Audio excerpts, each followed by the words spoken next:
Donc comme j'ai dit, on commence la nouvelle saison d'hiver. Maintenant, il n'y a plus de fête jusqu'à Pessah. Surtout cette année c'est une année enceinte, comme ça s'appelle en hébreu. Shana Merouberet. On a 2 mois de Hadar, donc on a, Baruch Hashem, une bonne période sans interruption. On va pouvoir bien avancer dans les halachot de Shabbat. Baruch Hashem. Donc maintenant, on espère faire des cours maintenant de manière suivie, chaque semaine, de manière régulière. Et voilà, en espérant que Bezrat Hashem, on va pouvoir avancer dans notre Omer de Hilchot Shabbat. Alors, maintenant on va commencer une nouvelle série de cours. C'est-à-dire quoi quand je dis une nouvelle série, on est toujours dans Hilchot Shabbat. Les halachot de Shabbat, surtout dans les cours qu'on étudie ensemble, on étudie les melachot de Shabbat. D'accord? Melachot de Shabbat. Qui sont au nombre de 39. 39 melachot interdits le jour du Shabbat. Ça fait déjà plus qu'un an, je crois. Plus qu'un an, même un an et quelques, un an et demi, qu'on a commencé la halachot de Shabbat. On a fait d'abord plusieurs cours d'introduction. D'accord, pour expliquer bien des notions très importantes dans Hilchot Shabbat. Et après, on a commencé toute une série de melachot de Shabbat qu'on a étudié en long et en large. Certains, ça nous a pris pas mal de temps, certains, ça a été court. Ça dépend des melachot. Maintenant, on va commencer un nouveau groupe de melachot. Alors, quand je dis groupe, il faut que je m'explique d'abord. Les 39 melachot, ça, on n'a pas expliqué ça quand on a vu dans les cours d'introduction. Bon. Seulement les 39 melachot, on peut les partager en 4 grands groupes, on va dire. Et en fait, nous, on a quasiment terminé le premier groupe de cette répartition là-bas des 39 melachot. Alors pourquoi je partage en 4? Ah oui, mais on a dit que les 39 melachot de Shabbat, quand je dis melacha, d'accord, c'est action interdite de faire le jour du Shabbat. Il y a 39, on va dire, paires, avot melachot. Av, c'est paire, d'actions interdites le jour du Shabbat. Maintenant, chaque action, elle englobe beaucoup d'actions qui ressemblent et qui rentrent dans le même groupe et dans la même définition de cette action-là qui est interdite. Maintenant, d'où ça vient ces chiffres 39? Bien sûr, comme on a expliqué à chaque fois, et à chaque fois on répète, c'est la base de toute la halachot Shabbat, c'est dans la construction du Mishkan. Tout ce qui fait partie de la construction du Mishkan est en fait interdit le jour du Shabbat. D'accord? Tout ce qui fait partie de la construction du Mishkan, du tabernacle dans le désert, qui est marqué dans plusieurs parachiotes où on sait comment on a construit le Mishkan, toutes les actions de construction du Mishkan sont en fait les actions qui sont interdites le jour du Shabbat. Comme ça on apprend, il y a une comparaison dans la Torah entre la fabrication du Mishkan et le Shabbat.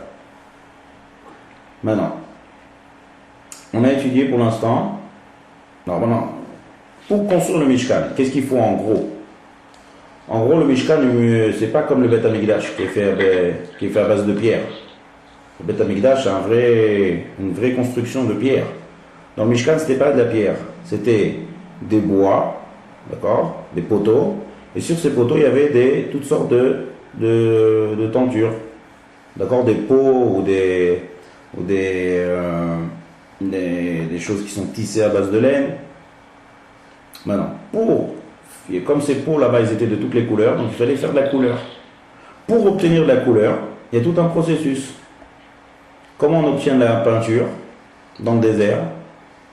Il faut planter une graine, il faut labourer, il faut planter une graine, après il faut la cueillir, après il faut battre, après il faut mettre en tas les graines, après il faut trier, puis moudre, après moudre, encore une fois tamiser, après tamiser, cuire. Non, une fois qu'on a tamisé, on moud, et une fois qu'on a terminé tout ça, on cuit. Qu'est-ce qu'on cuit? On obtient cette poudre-là qui est faite à base de ces graines qu'on a plantées, qu'on a semées, qu'on a coupées. Et on cuit ça dans une marmite sur du feu. Tout ça pour obtenir quoi à la fin? De la peinture. Pourquoi cette peinture? Pour colorer les pots. Il y avait des pots de daim, des pots de tehachim, des pots de élim, de bouc. D'accord? Ou bien il y avait aussi d'autres sortes de choses qu'il fallait colorer. C'est des tentures qui sont faites à base de laine. D'accord? Donc tout ce processus-là que je vous ai dit pour obtenir la peinture, chaque étape, c'est une mélacha. D'accord? Maintenant la Mishnah, pour que ça soit plus simple à nous, elle nous a donné un moyen mémotechnique de la fabrication du pain. C'est pareil, c'est la même chose. Pour avoir du pain, c'est comme pour avoir de la peinture. Il faut que je prenne un grain de blé, il faut que je laboure, il faut que je sème, il faut que je cueille, il faut que je mette en tas, il faut que je batte le blé, et il faut moudre, et il faut pétrir, et il faut cuire, il faut trier. Donc toutes ces étapes-là, c'est comme le pain, c'est comme la peinture. Seulement, le pain, c'est pas dans la construction du Mishkan. La peinture, c'est dans la construction du Mishkan. Dans chaque étape que je dis là-bas, c'est en fait tous les cours qu'on a étudiés durant les 1 an et demi jusqu'à maintenant. On a étudié en long et en large qu'est-ce que c'est labourer, après qu'est-ce que c'est semer, qu'est-ce que c'est trier, ça nous a pris pas mal de temps trier, qu'est-ce que c'est moudre, et couper, et qu'est-ce qu'on a encore? Cuire, bichoul, ça a pris pas mal beaucoup de temps. Et bichoul, on est passé à Mavir, on a fait tout un tas de shiurim, mais plein de cas qui sont très pratiques, qui découlent de toutes ces étapes-là. Là, on a fini tout un circuit. À part l'âge qu'on n'a pas encore vu, pétrir qu'on n'a pas étudié ensemble. Ça, il faudrait l'étudier.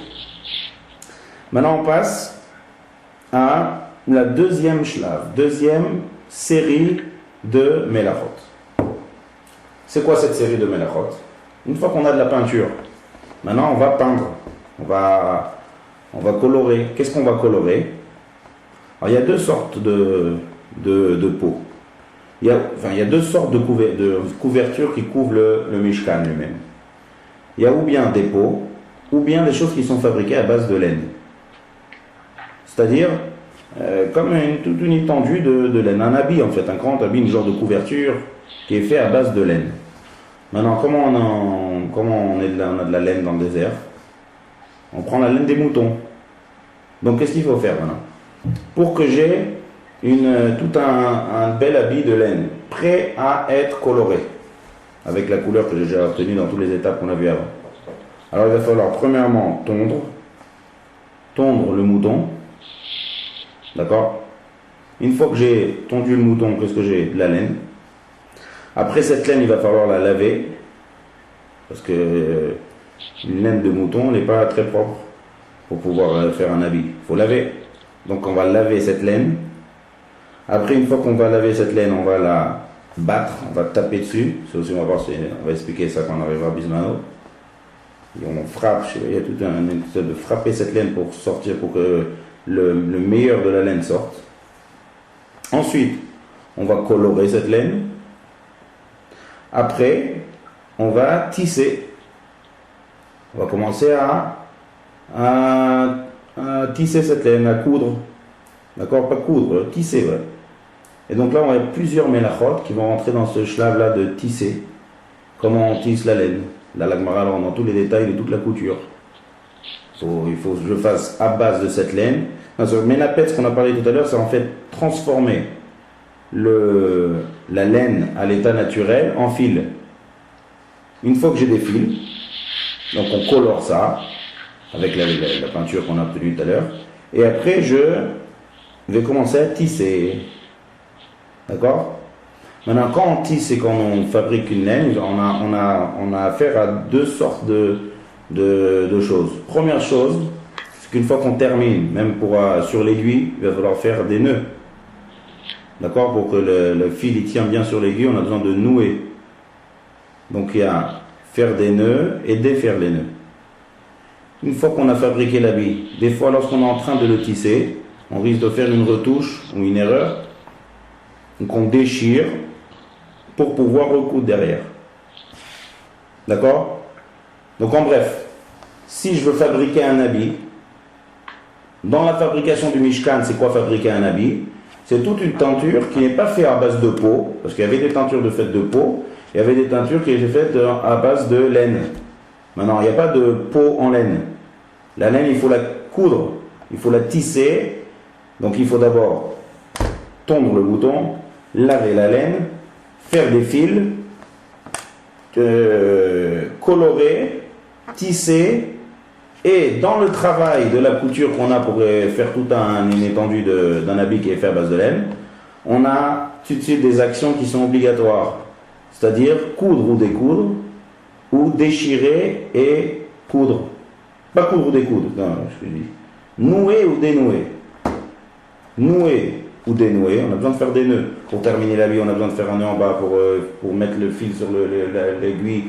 On a besoin de nouer. On est obligé de faire un couturier, il est obligé tout le temps ou bien de nouer ou dénouer, ou bien de déchirer et de coudre. D'accord, déchirer et coudre.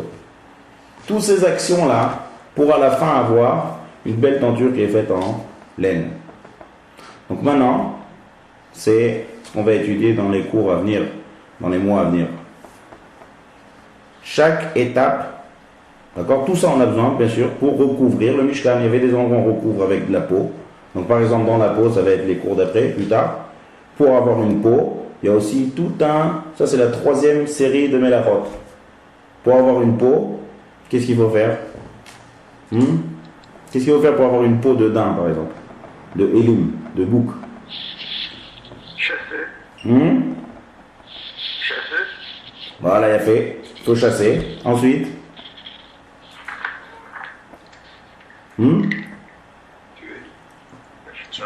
Ensuite, qu'est-ce qu'il faut faire après une fois qu'on a chassé la bête? Il faut la battre. D'accord? Il faut la tuer. On ne peut pas dépecer une bête vivante. Donc il faut la tuer. C'est shochet. Une fois qu'on a fait shochet, il faut dépecer la peau. C'est mafshit. Après, il faut travailler la peau. La tannerie. Mais abed. Après, il faut rendre la peau lisse. Pas la peau lisse, ouais. La peau, il faut la rendre bien lisse. Donc il faut la, je sais pas comment on dit ça en français. Polisser, ouais. Polisser la peau pour enlever toutes les saletés, pour la rendre bien. Nickel, c'est memachek. Et après, il faut la couper. Découper. Et après, on a une belle teinture en peau. Et après, qu'est-ce qu'on va faire avec cette peau-là? On va la colorer avec la peinture que j'ai fabriquée dans toutes les étapes qu'on a parlé tout à l'heure pour la fabrication de la peinture. D'accord? Ça sera le 3e groupe de Melachot. Et après, il nous restera tout un groupe pour la construction et même du Mishkan qui n'a rien à voir avec les peaux. C'est bien sûr édifier le Mishkan, faire monter un binyan, ça c'est construire et déconstruire. Il y a écrire et effacer, parce qu'il y avait plusieurs poteaux. Et à chaque fois, dans Parashat Bamidbar, à chaque fois il fallait démonter le Mishkan, remonter le Mishkan. Donc il fallait toujours que les poteaux soient un à côté de l'autre. Comment on fait pour savoir? On met numéro 1, numéro 2, numéro 3. On écrit sur les poteaux. Et si on écrit qu'on a fait une erreur, on efface et on écrit. Donc il y a écrire, effacer, construire, détruire. Mav'ir, Mechabé, on a parlé de ça, allumer, éteindre. Il y a Makeb et Patish. Et puis il y a aussi de faire passer les poteaux il y avait des genres de roulottes qui c'est Reshut Ayachid. Et il fallait le faire sortir dehors dans le désert. Donc il y avait Reshut Ayachid, sortir d'un domaine à un autre domaine pour traverser les poteaux. Ça c'est Reshut et Reshut. Donc ça c'est la dernière série des Melachot qui sont à la construction du Mishkan. Donc on revient maintenant à la deuxième Kvutsa, deuxième série de Melachot, qui est en fait obtenir une teinture qui est faite en laine. D'accord? Donc la première Melacha qu'on va étudier, qu'on va commencer à étudier aujourd'hui, c'est comment j'obtiens la laine. Comment on obtient la laine? Comment on obtient la laine? On tend le mouton. Voilà, on tond le mouton. Ça, c'est une Melacha. Chaque étape qui est importante et qui est indispensable pour continuer dans toutes les étapes je viens d'arriver à la phase finale, c'est une Melacha. Donc maintenant, ce qu'on va commencer à étudier, c'est cette étape-là. En hébreu, ça s'appelle Gozez. Gozez. Gimel Vav avec deux aïn. Ligzoz. Tondre en hébreu c'est gozez. Tondre le mouton, c'est le Av Melacha. C'est quoi Av? Av c'est le père. Ça veut dire en fait c'est l'action père. Donc on va faire comme on a fait dans tous les cours de Ilchot Shabbat jusqu'à maintenant. On va commencer à réfléchir sur l'action qu'on fait et la définir. Définition, ça c'est l'étape la plus importante dans le cours. C'est définir bien la Melacha. Une fois qu'on a bien défini la Melacha, on a compris ce que c'est. Après on va voir les dérivés, les toldot, c'est-à-dire toutes sortes d'actions qui ressemblent à ça. Mais qui ne ressemblent pas, c'est pas exactement le mouton, mais on va appliquer ça à plein d'autres choses qui sont exactement pareilles dans la définition de mon acte. D'accord? Et après, on va commencer à voir, bien sûr, tout ce qui est Midera Banan, c'est-à-dire tous les xérotes de Chachamim qui tournent autour de ça, des interdits de la Torah, parce que Av et Tolda, les deux c'est exactement pareil, c'est des interdits de la Torah. Donc tout ce que je dis, c'est en fait, c'est dans les cours d'introduction. Ça, je répète toujours plusieurs fois, là, mais comme on commence une nouvelle série de cours, donc je rappelle que les cours qu'on a fait dans les introductions, qui sont enregistrés d'ailleurs, ils sont très importants. C'est la base de tous les cours, en fait, c'est la clé de tous les cours. Aujourd'hui, vous allez voir qu'on a utilisé des notions qu'on a vues dans l'introduction. Donc, très important d'écouter ces cours. Donc, comme on a vu dans les cours en bref, c'est Av et Tolda. Av et Tolda, c'est-à-dire père, et Tolda, dérivé. Tout ça, c'est tout un ensemble d'actions qui répondent à la définition de cet acte-là qui s'appelle Gozez, tondre le mouton. D'accord?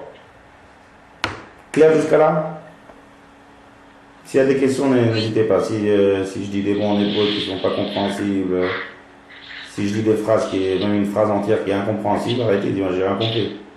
Il n'y a pas de problème, je répète. Donc on va définir maintenant l'action de tondre le mouton. Comment on va définir ça? Quand je dis tondre le mouton, j'ai rien défini. Je suis en train de dire ce que je suis en train de faire. Mais cette action, elle a une définition. Qu'est-ce que c'est? C'est détacher un élément de sa source de vie dans le domaine animal. C'est-à-dire qu'il y a quelque chose qui est rattaché à sa source de vie, c'est-à-dire sa vie, c'est rattaché à quelque chose. Qu'est-ce que je fais moi dans mon action? Je détache, je la coupe, je la sépare, un élément de son endroit où c'est en fait sa source de vie. Maintenant, à quoi ça vous fait rappeler cette action-là dans les mélachot qu'on a déjà étudiées? Trier peut-être. Pourquoi trier? On sépare. Trier, c'est séparer deux aliments. Il n'y a pas de source de vie. C'est. L'action de séparer. Ouais, il y a séparer, c'est vrai. Mais c'est pas la source de vie. Moi, je demande quelque chose vraiment qui répond exactement à la même définition. Seulement, il y a un petit point qui sépare. Éplucher une orange. Éplucher une orange. Ça, c'est comme il dit, ça rentre dans trier, ça. C'est séparer l'épluchure de l'orange elle-même.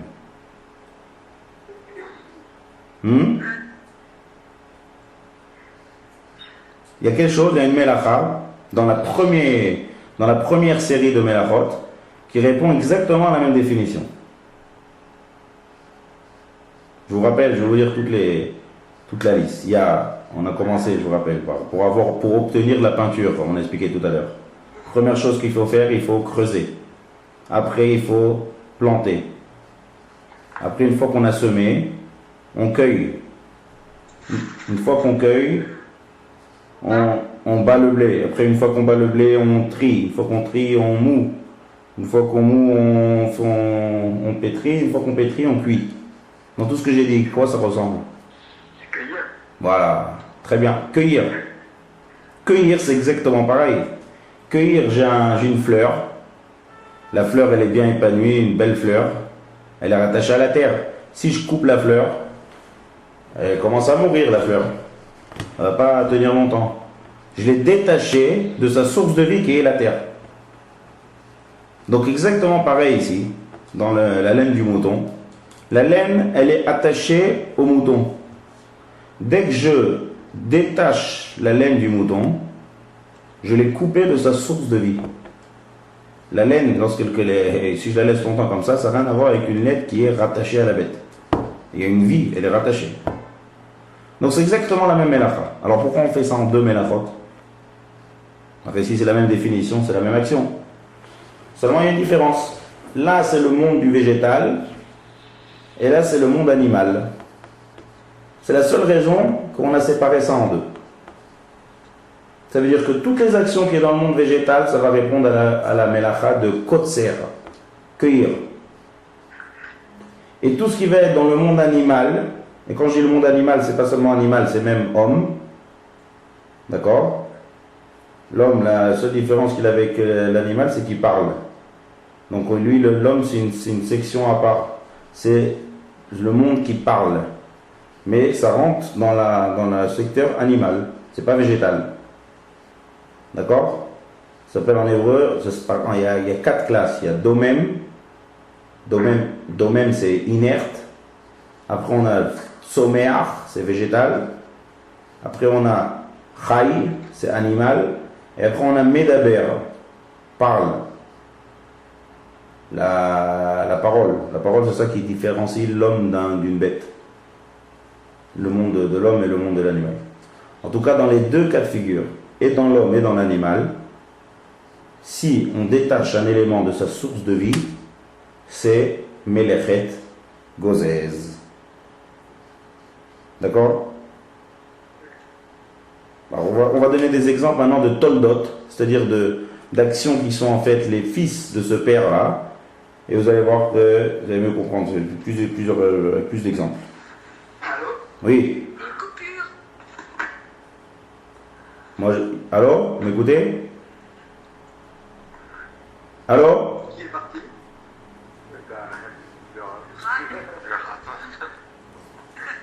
Tout le monde écoute? Attendez, je vais regarder. Il n'est pas parti, mais on l'entend.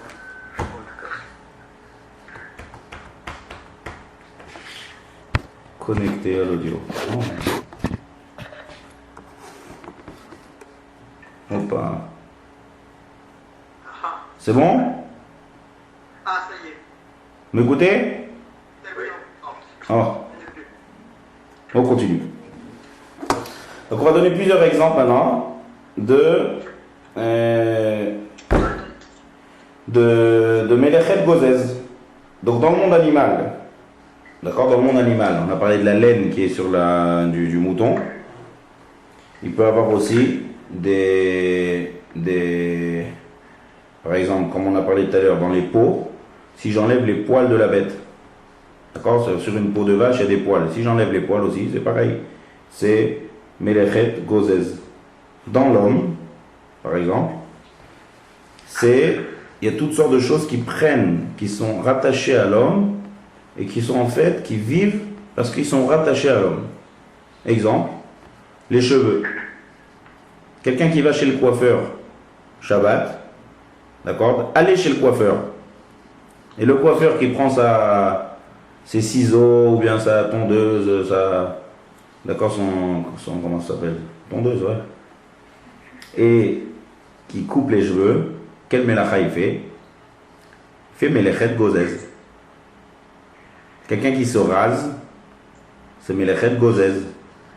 Pourquoi c'est Gozez? Parce que les cheveux, c'est quelque chose qui est extérieur à l'homme, c'est pas le corps. C'est des choses qui sont plantées dans l'homme, ouais, et qui vit, puisqu'il est rattaché directement dans le corps, ça vit. Dès que je coupe ça, donc je détache de la source de vie du cheveu, qui est l'homme. C'est Melechet Gozez. Se couper les ongles. Pareil. Couper les ongles. Il y a l'ongle. L'ongle, c'est pas partie du corps. C'est pas la chair, c'est quelque chose qui est rattaché au corps de l'homme et qui vit. D'accord? Qui prend une source de vie. La source de vie, c'est le corps. Si je prends un coupe-ongle et que je coupe les ongles, je détache cet ongle du corps. C'est Melechet Gozez. Donc encore une fois, il n'y a rien à voir avec tondre un mouton et couper les ongles. Mais les deux, ça répond exactement à la même définition. C'est dans le monde homme-animal, c'est pas dans le monde végétal, et je détache, d'accord, je détache quelque chose, un élément, de sa source de vie. Donc on a parlé des l'ongle, on a parlé des cheveux, on a parlé des poils qui peuvent être sur une peau animale. Ça peut être les plumes d'un poulet. Pareil, la plume elle est attachée à la peau. Dès qu'on détache la plume, ça détache de son endroit de vie. Ça peut être aussi la peau. Des morceaux de peau qui sont collés que j'essaye d'arracher. Donc en arrachant la peau c'est partie, sa source de vie c'est le corps. Dès que je détache et j'arrache la peau, c'est Melechet Gozez.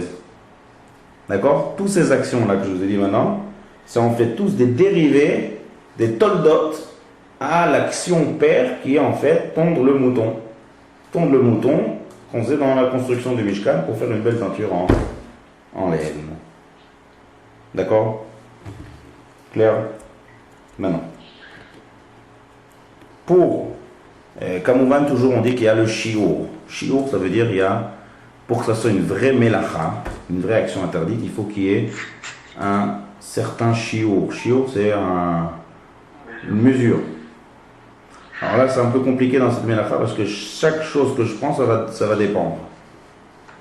Par exemple, si c'est des cheveux, la Gemara elle dit qu'il faut 2 cheveux, 2 poils de cheveux. Si j'enlève un poil de cheveux, il n'y a pas de shiur. Maintenant, à quoi ça sert de savoir les shiur? C'est intéressant pour savoir qu'est-ce qui s'appelle melacha à titre de chayav et de patour. Mais c'est tout le temps interdit, peu importe.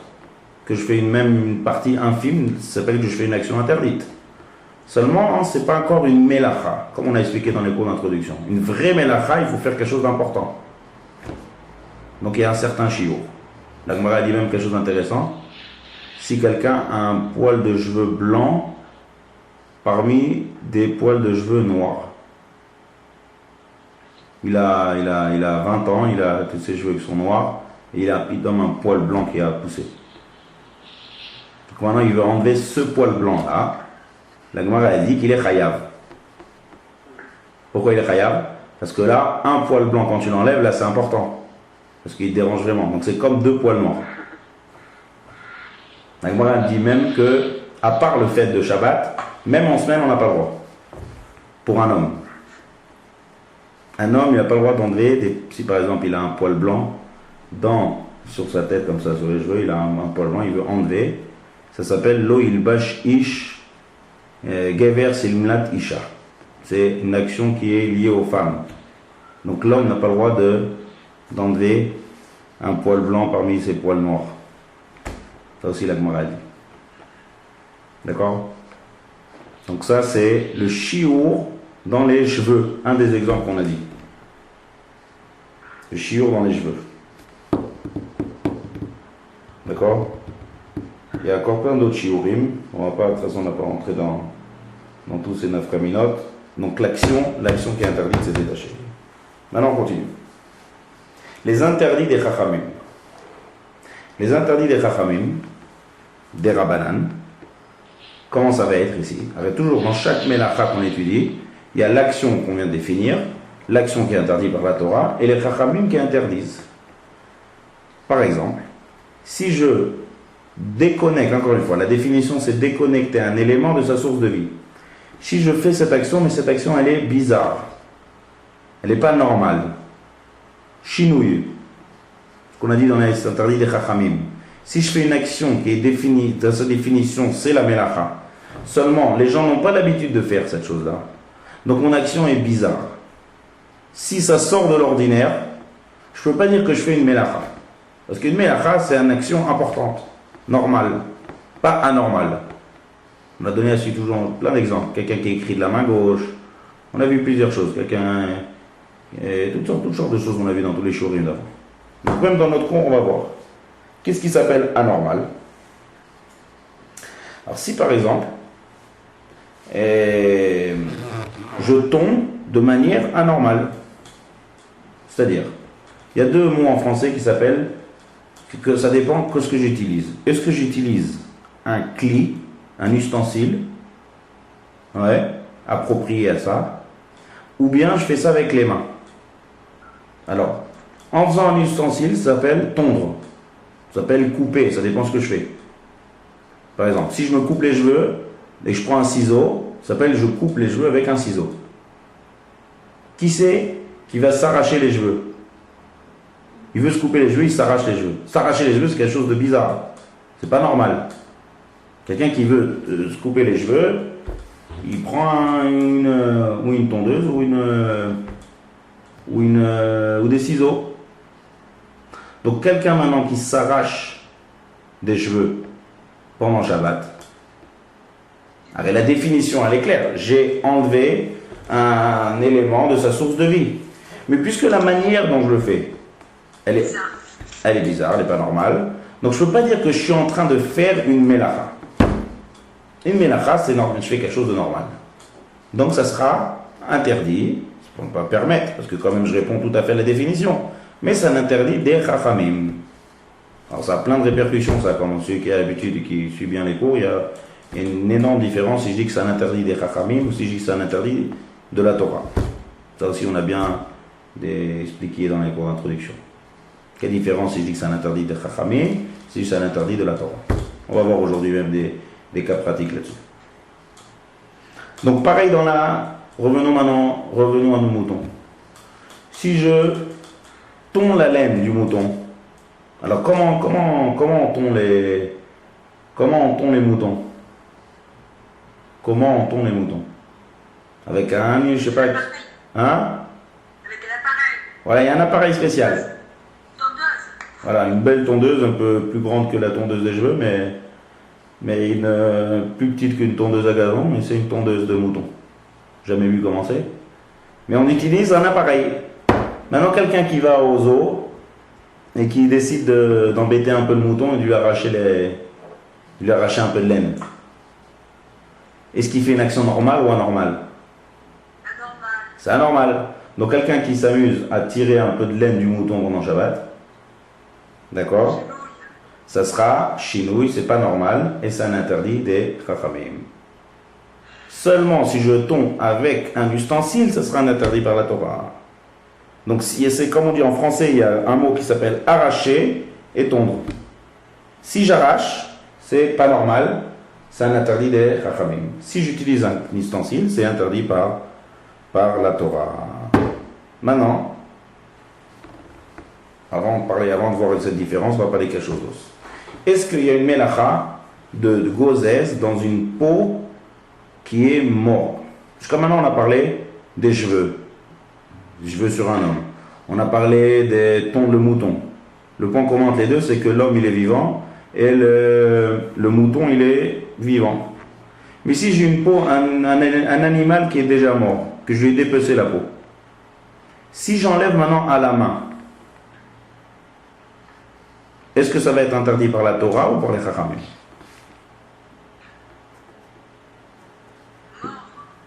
Je vais vous donner un exemple. Le mieux c'est, par exemple, les poulets. Pour manger un poulet, on lui fait d'abord la shrita. Après, on l'éplume. Quand est-ce qu'on éplume le poulet? Quand il est vivant ou quand il est mort? Quand il est mort, c'est péché. Quand il est mort. Voilà. Pourquoi c'est péché? Parce que c'est tsar balechaim. On ne va pas commencer à enlever éplumer un poulet vivant.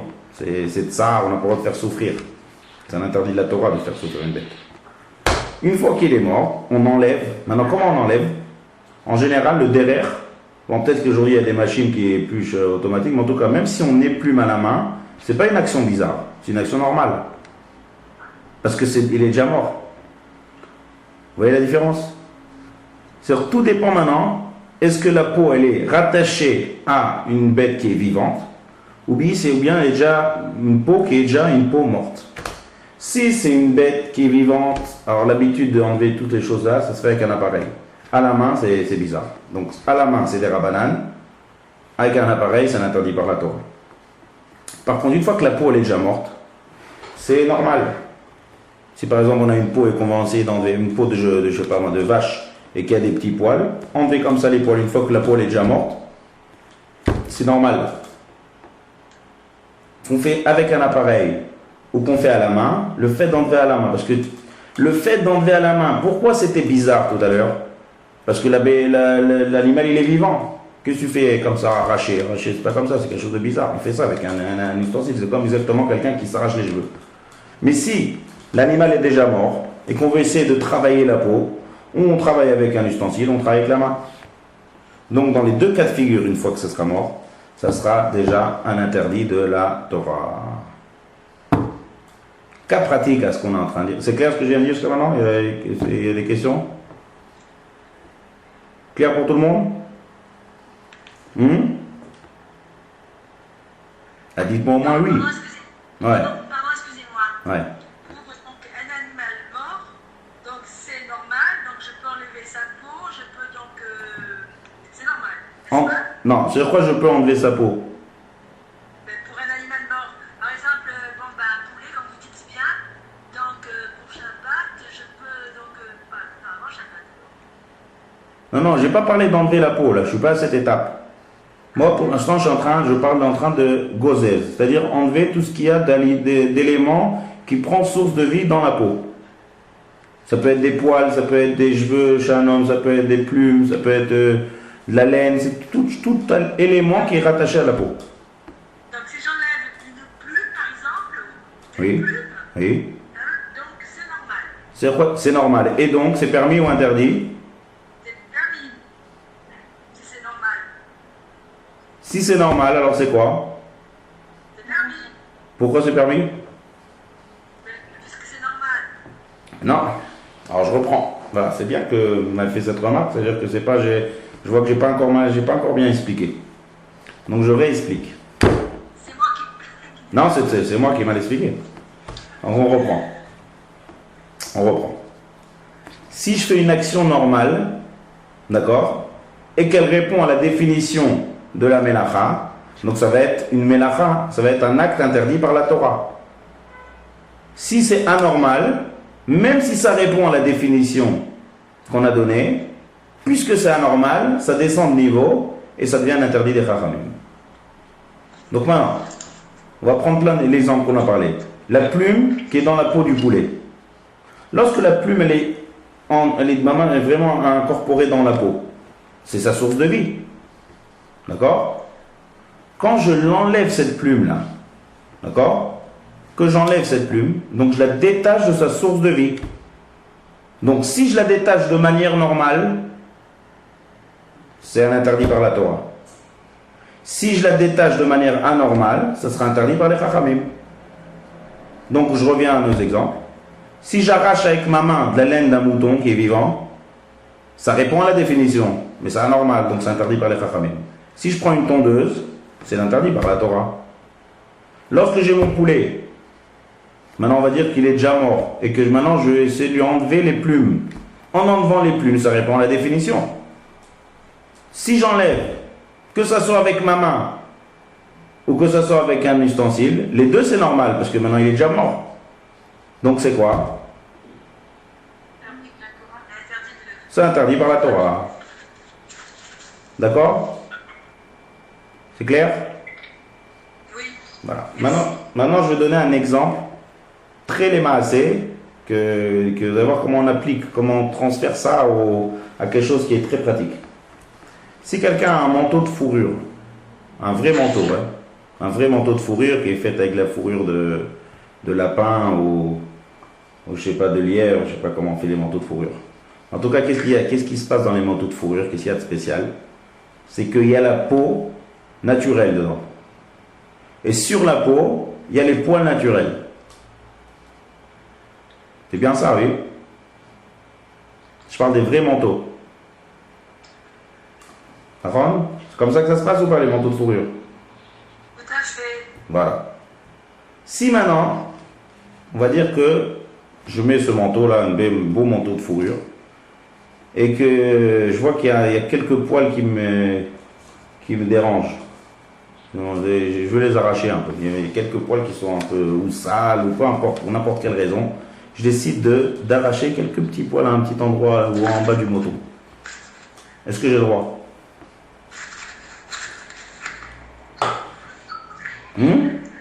Qu'est-ce que vous pensez? Ça, c'est un cas pratique de ce qu'on vient d'étudier maintenant. Un beau mouton de fourrure, il y a la fourrure, en fait, c'est plein de petits poils comme ça qui ont été bien travaillés, mais c'est des poils naturels sur une peau naturelle. Et maintenant, je décide, il y a quelques petits poils en bas du manteau qui me dérangent, j'enlève 2-3 petits poils. Est-ce que j'ai le droit? Des chachamim. Pourquoi des chachamim? Parce que j'enlève de ma main. Il a fait j'enlève avec la main. Avec la main, oui. Oui. Oui, mais c'est pas une source de vie. C'est quoi? On ne détache pas d'une source de vie quand même. Pas... La source de vie ici, où est-ce qu'elle est? Très bonne remarque. Où est-ce qu'elle est la source de vie? C'est la peau. La peau. C'est la peau. La peau, elle est là. Ouais, mais on n'allait pas. Ouais, Le poil, il est intégré dans la peau de manière naturelle. On n'a rien changé. On a peut-être travaillé le manteau. Je ne sais pas ce qu'on a fait là-bas avec le manteau dans l'usine à fourrure. On a dû bien nettoyer.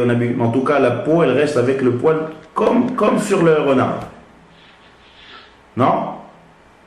d'accord. Moi, je pensais que dès lors qu'elle était plus rattachée à l'animal, elle n'était pas. Ah, justement, c'est ça c'est ça ce qu'on a parlé tout à l'heure. C'est que la source de vie ici, c'est pas forcément l'animal, c'est la peau. Lorsque maintenant on va dire que je viens de tuer un mouton, d'accord, on a fait la shrita du mouton, j'ai dépecé la peau du mouton. Sur la peau du mouton, il y a une couche de laine. Donc maintenant je détache la laine de la peau du mouton. Donc c'est pas forcément l'animal lui-même, c'est la peau. Donc maintenant j'ai un cas très pratique ici. Donc maintenant on revient à notre cas de figure. Enlever quelques poils d'un manteau de fourrure. C'est un interdit des Chachamim ou un interdit de la Torah? Des chachamim. Des Chachamim. Tout le monde est d'accord? Non, c'est de la Torah. Oh, pourquoi? Bah, c'est ce que vous avez dit. Dès qu'on enlève le poil de sa source de vie, c'est un interdit de la Torah. Et là, c'est la même chose. Pourquoi? Parce que qu'est-ce qu'elle a cette peau-là? Bah, le poil est toujours attaché à la peau. Le poil est toujours attaché à la peau, d'accord. Mais il manque l'essentiel. C'est quoi l'essentiel ici? C'est que la peau, elle est morte. C'est-à-dire l'animal est mort. Ouais. Tout ce qu'on avait expliqué que c'est des rabbanan, parce que c'est anormal, c'est quand l'animal est vivant. Mais une fois que l'animal est mort, d'accord, alors là, c'est peu importe. Il n'y a rien d'anormal d'enlever avec la main, et c'est pareil. La main et l'ustensile, c'est exactement pareil. D'accord? Donc, arracher les poils d'une fourrure, c'est un interdit de la Torah. Alors ça, il n'y a que quelqu'un qui a étudié la Melechet Gozez qui peut en arriver à cette conclusion. D'accord? Donc d'où l'importance d'étudier dans les sources, de bien comprendre la définition, et après on applique ça à plein de cas pratiques. Exemple classique par exemple, on va dire que quelqu'un qui enlève les poils de la fourrure, il s'ennuie. Mais on va dire quelqu'un qui a une fourrure comme ça, avec une saleté dessus. On va dire, je sais pas moi, un chewing-gum qui s'est collé là-bas, ou une saleté qui est sec. D'accord? Maintenant, il veut nettoyer. En nettoyant, on va dire, on ne nettoie pas avec de l'eau, pour pas rentrer dans un autre problème de laver. J'enlève ça à sec, je nettoie à sec, je gratte. Il n'y a pas de problème, ça, sur un habit. Seulement, en frottant et en nettoyant, faut 100% que je vais arracher au moins un poil. Un ou deux poils. Est-ce que j'ai le droit ou pas de nettoyer cette fourrure? À la cabana, c'est pas dans les poils. Ah, très bien. Là, on commence à rentrer dans les règles de l'Ilchot Shabbat, qui sont déjà expliquées en large dans les cours d'introduction d'ailleurs. Il y a qui c'est qui? Je crois que c'est David, c'est ça? Ouais. Ma cabana, mon intention, est-ce qu'elle est d'enlever les poils de la fourrure ou bien d'enlever la saleté? D'enlever la saleté. Et alors? Alors, ça devient permis ou c'est interdit?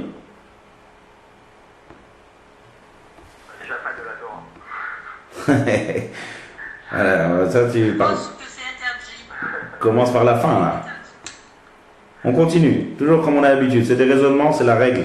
C'est la fameuse règle du psychréché. C'est-à-dire, première question qu'il faut se poser, c'est comme ça. Est-ce que j'ai l'intention? Non, j'ai pas l'intention. Ah, si j'ai pas l'intention, ça doit être permis. La Torah, quand elle nous dit de faire des mélachot, c'est si on a l'intention de les faire. Seulement, il y a un problème ici, c'est que c'est 100% que Bien sûr, dans le... l'action interdite va se faire. On arrache. C'est-à-dire que je fais deux actions. Première action qui est tout à fait permise, c'est enlever une saleté. Ça ne rentre pas dans les 39 travaux. Dans les 39 actions interdites. Mais inévitable que je fais l'action interdite qui est, comme on a bien expliqué, c'est enlever les poils de la fourrure, qui est Melachat de la Torah. Alors là, même si j'ai pas la kavana, même si j'ai pas l'attention, mais comme c'est 100% que ça va se faire, ça devient interdit. Interdit des chachamim ou interdit de la Torah? Les Chachamim, Pourquoi?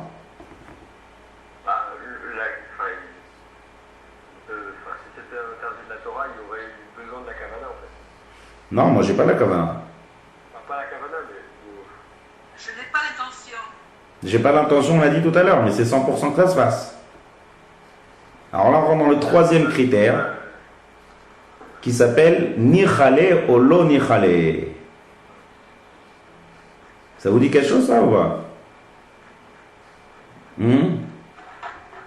Ça, c'est un klal qui est important. Je me demande s'il ne faudrait pas que je refasse un nouveau shiur sur ce klal-là, parce que ça revient à toutes les sauces, ça, dans le Chod Shabbat. Attends, on va réfléchir à ça. Première question, j'ai pas l'intention. Ça s'appelle Eno Mitkaven. Deuxième chose, c'est 100% que ça se fasse. Mais, troisième critère, je ne suis pas intéressé. Moi, je voudrais que ma fourrure, elle reste fourrure comme elle vient du magasin. Pourquoi aller enlever quelques poils? Parce qu'il y a une saleté. Donc, je ne suis pas content de ce résultat.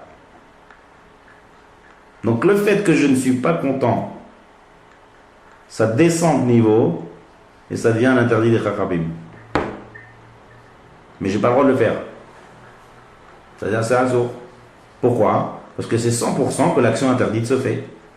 Donc peu importe que j'ai pas l'intention et peu importe que j'ai pas de profit de ça et que ça m'intéresse pas, c'est l'onichale. Quand même l'action interdite se fait de manière inévitable et c'est interdit. Qui c'est qui a compris ce que je viens de dire là? N'ayez pas peur, n'ayez pas honte. Hein? Tout le monde a compris ce que je viens de dire? Je vois qu'il n'y a pas de réponse, ça veut dire que personne n'a compris. Hein? Si, un peu. Je te parle. C'est très bref, j'ai condensé un grand klal qui est dans le Chod Shabbat. Je crois que la semaine prochaine, si vous venez tous ensemble, on va reprendre cette règle-là. Parce Je que ne suis pas intéressée, je ne suis pas intéressée, je ne suis pas non plus, donc je ne suis pas intéressée, je n'ai pas l'intention non plus, mais je fais quand même une faute. ça se fait de manière inévitable. Voilà, ça se fait de manière inévitable. Voilà. Donc nous faisons indirectement une mélacha de la Torah, de des Chachamim. Voilà, c'est-à-dire, je fais la melacha, mais puisque je ne suis pas intéressé par ça, alors ça devient interdit par les chachamim. En hébreu, ça s'appelle Davar she'eno mikaven, psikreche de lo nichale. Ça c'est en hébreu. Top. Par la suite, on va voir en plusieurs cas pratiques, vous allez voir, ça va rentrer les athlètes, cette règle-là. C'est une règle qui est très importante parce qu'on applique beaucoup de choses pratiques, les masses. Donc je reviens à ma fourrure, on résume. J'ai une peau avec des poils de fourrure. C'est une peau naturelle et c'est des poils naturels qui n'ont jamais été séparés. Si je fais un manteau de poils maintenant, en général, quelqu'un qui a des manteaux, qui est des beaux manteaux, on a détaché les poils et qu'on a mis ça sur un tissu, ça n'a rien à voir avec la mélacha de Gozès. Ça a déjà été détaché, c'est fini. Seulement là, le poil, les poils du renard, ils sont attachés à sa peau naturelle, ils n'ont jamais été séparés. Donc quand maintenant je décide d'arracher, c'est l'action de Gozès qui est interdite. Et que je le fasse avec ma main, ou que je le fasse avec un ustensile, peu importe, dans les deux cas de figure, c'est l'interdit de la Torah. D'accord? Et maintenant, même si je fais une autre action interdite, permise, comme enlever une saleté sur le manteau, mais inévitablement j'enlève les poils, ça sera ainsi interdit. Parce que c'est inévitable que ça se fasse. Donc se gratter les cheveux pendant le Shabbat, c'est interdit par exemple. Oh, très bien, là on va y arriver ça. Je sais pas si on va être maspique aujourd'hui. Quelle heure il est maintenant? Ah, il est déjà 10h. Enfin 9h pour vous. Chez nous il est 10h. Donc ça sera la semaine prochaine. Pour l'instant on a parlé que du monde animal. On va monter de niveau la semaine prochaine, on va parler de l'homme. On va parler des ongles, des cheveux. Est-ce qu'on peut se coiffer le jour du Shabbat? Est-ce qu'on peut se gratter les cheveux? Il y a beaucoup de cas pratiques, man. Est-ce qu'on peut se ronger les ongles? On va voir ça la semaine prochaine. Juste pour terminer, un dernier petit cas pratique, les massés. Si maintenant j'ai une poule de... Je mange du poulet le jour du Shabbat. D'accord? Maintenant, un morceau de poulet, il y a le poulet et il y a la peau. Seulement, il y a une mauvaise cuisinière qui a cuisiné le poulet. Et il y a des poils, il y a encore quelques petites plumes sur mon poulet dans mon assiette. Ouais, il a été mal éplumé mon poulet. Ça arrive des fois. Dans les ailes, des fois, ça arrive. On va dire. Ouais. Et maintenant, il est dans mon assiette, mon morceau de poulet cuit, ouais, que j'ai cuit avant Shabbat, bien sûr. Et il y a quelques deux petites plumes dans mon poulet, bien sûr, pas à côté. Est-ce que j'ai le droit d'enlever? Oui, c'est faisable, parce qu'il est mort. Il est mort, il est cuit. Pardon. Oui, non, mais Il est mort, le il poil est est quand cuit. même collé à la peau, c'est un peu long. Non, mais c'est pas rien, il est cuit. On va pas le manger. Si, on va manger, le poulet, on va le manger. Non, on va manger le poulet, mais pas la plume quand même. La plume, jamais on la mange. Qui c'est qui mange des plumes? Ouais, tout à fait, donc je l'enlève. Mais on a dit qu'une peau qui est morte, on n'a pas le droit d'enlever. Oui, mais elle est cuite là. Ah, très bien, ça c'est la réponse. La réponse est que puisque cette peau elle est cuite, c'est différent. Maintenant il faut expliquer pourquoi. Allez, peu importe qu'elle est cuite ou crue, que ça peut me faire. C'est plus une source, Si. c'est plus une source de vie pour la plume. C'est fini. Très bien. Première différence, première réponse, c'est que qu'est-ce qui fait que c'est la source de vie? C'est parce que c'est bien attaché à l'intérieur. Un poil, lorsqu'il est dans la peau, il est incrusté dans la peau. Pareil, une plume, elle est vraiment dans la peau. Pareil, de la laine, la source de la laine où j'arrache, elle est vraiment bien dans la peau. Quand on cuit, toute la peau, elle se dilate. Et donc la plume n'a aucune source de vie. Donc on a en fait tué la source de vie en faisant cuire la peau. Donc maintenant, enlever la plume du poulet, c'est plus du tout Melechet Gozez. Donc c'est permis. Deuxième argument que c'est permis. Deuxième argument, c'est que la peau, elle s'appelle plus peau. Ça veut dire quoi? Quand je cuis, ça s'appelle maintenant aliment. Tant que j'ai pas encore cuit, ça s'appelle poulet avec de la peau. La peau crue s'appelle or. Dès que maintenant je cuisine, ça devient aliment. Donc c'est plus du tout la définition d'enlever de sa source de vie qui est peau naturelle. C'est plus du tout une peau. Il y a plus de... Quand je cuis maintenant le poulet avec sa peau, il n'y a plus de différence entre le poulet et sa peau. Les deux, c'est un aliment. Vous comprenez? Donc maintenant, c'est pas du tout source de vie. Et donc c'est plus du tout aussi peau. Ça s'appelle aliment, c'est orel. Et donc il n'y a aucun problème d'enlever cette plume. Maïm Melechet Borer. Enlever le mauvais du bon. Hein? Comment? Il n'y a pas un problème de trier? Ouais. Oui, mais c'est immédiat. C'est? Immédiat. Enfin, Alors c'est immédiat. Si c'est immédiat, qu'est-ce que j'ai le droit quand c'est immédiat? Rappelez-vous des cours sur Borer. Le fameux... le cas, c'est quoi exactement? Le cas, c'est... J'ai une plume comme ça. J'ai un morceau de poulet dans mon assiette. Et on a mal éplumé ce poulet. J'ai une petite plume comme ça qui est attachée sur le poulet. Mais mon poulet, il est cuit. Donc on a dit, Gozez, il n'y a pas. D'accord, Borer. J'enlève le mauvais. Non, j'enlève. J'enlève la plume. La plume, elle me dérange. On sépare le bon du mauvais. Oui. C'est une action qui est... C'est trier ça. Oui, Non, trier, parce ce que que j'allais dire, mais... c'est pour manger. Mais c'est pour manger de suite, donc c'est bon. Et avec les C'est mains. bon. Hmm? C'est faisable. Non, ça suffit pas. C'est pas encore une réponse, ça. Si j'ai une saleté dans un mélange comme ça, j'ai une saleté qui est dans un aliment, même si j'enlève la saleté et que je mange tout de suite, c'est interdit. Rappelez-vous, ami. Ami, c'est aliment, main, immédiat. aliment, c'est pas le obsolète, c'est pas le mauvais. Là, j'enlève le mauvais, même si c'est tout de suite, j'ai pas le droit. Il faut enlever le. Qui se rappelle des cours de Trier, Borer? Ah. Moi, je me souviens. Hmm? Mais il faut prendre le bon du mauvais et. Et pas le mauvais du bon. Et immédiatement. Voilà. Mais là, j'enlève le mauvais du bon, j'enlève la plume. Alors, on a dit comme ça, je vous rappelle. Dans les cours de Borer, on a vu que si on n'a pas d'autres possibilités, ça veut dire que comment je peux enlever? Si la plume, elle est plantée dans ma peau de poulet qui est cuit, comment je peux enlever le poulet de la plume? Ah, d'accord. Hein? Avec un ustensile. Avec.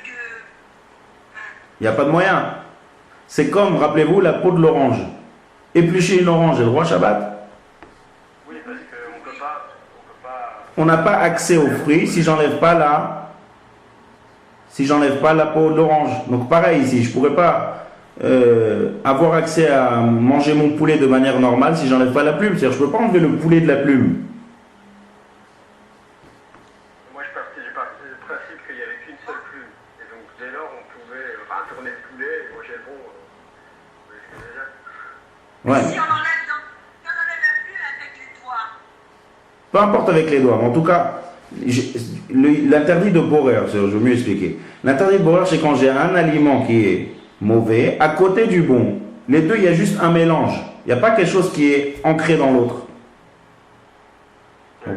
Donc si j'ai un mélange et que je sépare le mélange, là l'interdit il est de Borer. Mais si maintenant je n'ai pas accès au bon, sans enlever, c'est-à-dire j'ai pas d'autre possibilité, je ne peux pas enlever le poulet de la plume. Je suis obligé de retirer la plume. Donc c'est comme la peau de l'orange. Je ne peux pas enlever l'orange de sa peau. Je suis obligé d'enlever la peau. Donc ça devient une manière de manger, derech achila, et donc c'est comme le A de Ami, enlever l'aliment. Vous vous rappelez de ça? Donc j'ai le droit maintenant d'enlever, si cette plume elle me dérange pour arriver au poulet, j'ai le droit d'enlever cette plume, il n'y a ni gozez, parce que le poulet il est cuit, mort et cuit, c'est pas seulement mort, c'est mort et cuit, ça enlève toute la source de vie, et il n'y a pas de problème de borer, puisque je ne veux pas avoir accès, je ne peux pas faire l'inverse. Je ne veux pas enlever le poulet de la plume, je suis obligé d'enlever la plume. Donc ça devient un derrière de manger, c'est comme la peau. Si j'ai une peau qui se trouve sur mon poulet et que je veux avoir accès au poulet, j'ai le droit d'enlever la peau. D'accord? Donc c'est pareil. La peau ou la plume, c'est exactement pareil. C'est quelque chose qui recouvre, qui m'empêche. Donc ça sera dans les deux cas permis, à condition bien sûr de quoi? Que ce soit immédiat. De? Que ça soit immédiat. Voilà, exact. Que je mange le poulet maintenant. Pas que je prépare pour plus tard, pour plusieurs heures. Là, c'est rendre en borer. C'est le I de Ami. Voilà. Top. La semaine prochaine, Bezrat Hashem, on continue la mélacha de Gozez.